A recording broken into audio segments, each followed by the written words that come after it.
guys to Chris Wrestling Views here on YouTube.com. Make sure you like, comment, and subscribe to my channel. Of course, as the title say, you guys going to be doing my WWE Smackdown review June 25th, 2021.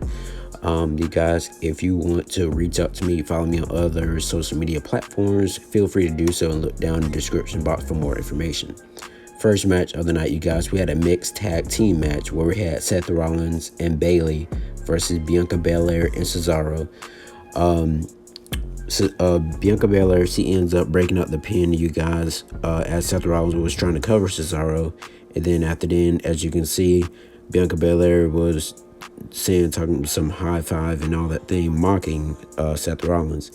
And then Seth Rollins ends up tagging in Bayley, and after he tags in Bayley, as you can see, Seth Rollins runs back into the ring and bumps Bianca Belair, making her lose, her balance by hitting the KO, well, trying to hit the KO on Bayley.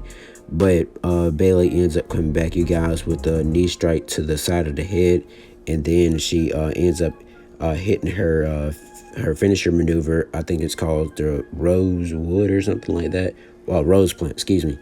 And picking up the victory. As you see, Seth Rollins is happy that him and Bayley did pick up the victory over Cesaro. And so, you guys, I wonder where the feud between Cesaro and Seth Rollins will go next, because I'm really kind of tired seeing the same old feud going on and on. But, WWE doesn't have really much to do. Next, you guys, we had Rick Boogs. He was doing a celebration for Ricochet being crowned the king of Smackdown, you guys. As you can see there, of course, we see Shinsuke Nakamura is getting the crown placed upon his head by Rick Boogs. And so after then, you guys, we of course see the greatest commentator alive, you guys. Well, we can see Pat McAfee is up on the table, you guys, with 2 bottles of water. And then he does basically the Stone Cold thing, you guys, and look down, you guys, at Michael Cole. Michael Cole, like, please don't do that. And then, of course, Pat McAfee ends up doing it anyway. It's great to have a great commentator that is really active in everything on SmackDown. And, Pat McAfee, he's just that guy.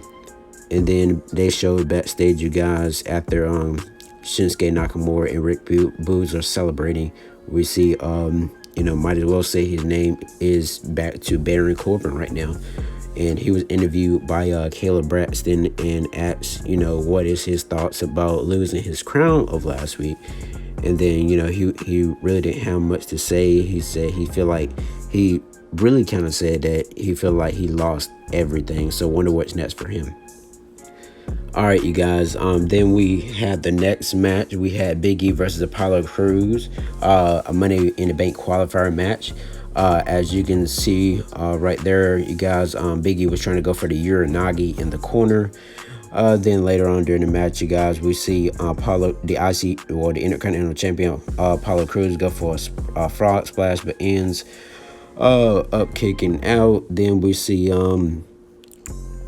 Apollo Crews ends up going for a German suplex. And then after then, we see Big E hits the Uranagi on the outside on the floor, of course, you guys.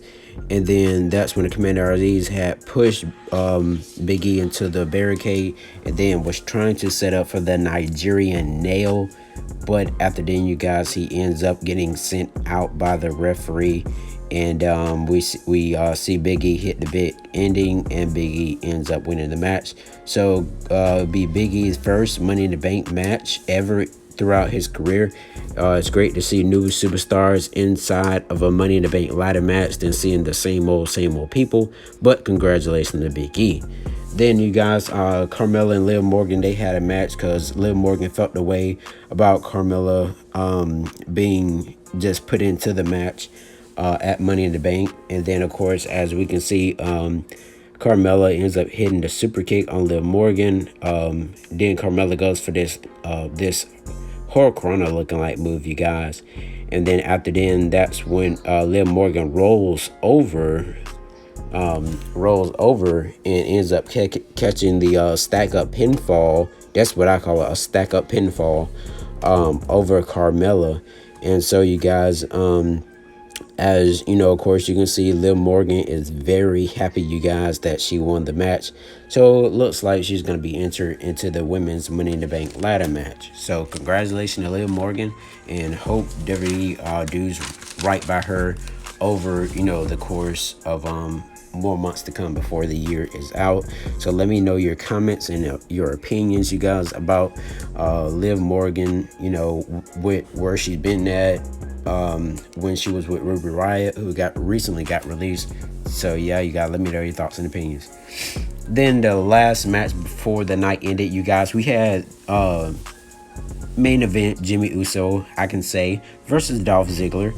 As you can see, you guys can't really see it, but Dolph Ziggler ends up jumping through the rope, hitting Bobby Roode over the table. After then, we see the super kick on Dolph Ziggler, and Jimmy Uso ends up picking up the victory over Dolph Ziggler. And so, you guys, what do you think is next for Jimmy Uso? Where is Jey Uso? Is Jey Uso possibly taking time off away from the WWE and then will possibly end up coming back? So yeah, you guys, let me know your thoughts and opinions. And then, you guys, we see Roman Reigns, of course. He was brought to talk, as Paul Heyman was saying, there's nobody else for Roman Reigns to face. And then music ends up playing, you guys. And then we see the head of the table and Paul Heyman look like, who in the world, where did this guy come from? What did I just think that I thought I didn't have nobody to face, but I end up having somebody to face, and that is the guy that I beat. But it's the rated R superstar Edge. Made his return last night, you guys, on Friday Night Smackdown. He was looking very intense. He was looking like, you know, I want another piece of Roman. Even though Roman, and Daniel Bryan had that match, that triple threat match for that championship. So now it's 1-on-1 since Daniel Bryan is gone. And then now, you guys, of course, that we see the rated R superstar Edge. Now we have another opponent for Reigns to fight, because you guys, we have seen Daniel Bryan fight Reigns a couple of times. Then we seen Jey Uso fought him last year at Hell in a Cell, and then it was like really the same old matches on Braun Strowman sometimes and all that stuff. Drew McIntyre only like one time when it was champion versus champion and all that stuff, you guys. But now we are able to see another match where we can see Roman Reigns versus Edge 1-on-1 instead of a triple threat match. Of course, you guys, as you can see, all the brawling and everything that happened between Edge and Roman Reigns, but Edge really did have the upper hand, even though Jimmy Uso was trying to help his cousin, the tribal chief Roman Reigns, last night. Edge ends up spearing him through the barricade, you guys. Try to get a good picture of that, but you guys, but I didn't. But you know, you guys, as you can see, Reigns is looking like, you know, I'm gonna get him. But like, where did this guy come from? As you can see on the face of Paul Heyman, like, are you gonna give him an opportunity? But at the end, you guys, I didn't catch this glimpse of it, but Edge was saying, where you at, Roman? Where you at? And he was like, I'm right here. You know where you can find me. As the words that Edge said last night before the show ended. Thank you guys for watching Chris Wrestling Views here on YouTube.com. Hit that subscribe bell and make sure you turn on post notifications so you won't forget any of my videos.